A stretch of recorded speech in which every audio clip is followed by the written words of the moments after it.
Hi, this is Dan Fernbeck with MarineMax out of Brick, New Jersey. Standing here on the 2015-27 Dauntless by Boston Whaler. Let's take a look. So first you're going to notice nice large bow rails, split down the middle for boarding in the front. Plenty of storage here, forward-facing seats, nice spacious lounger. You can see here with nice armrests. Moving aft. On the starboard side, you're going to have a head,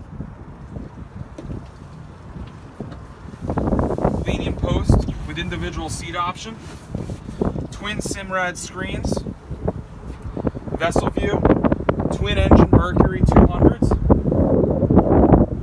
nice aft seating as well. This can also be a casting platform and put down. If you have any questions, please reach out to me, Dan Fernbeck, MarineMax, Brick, New Jersey.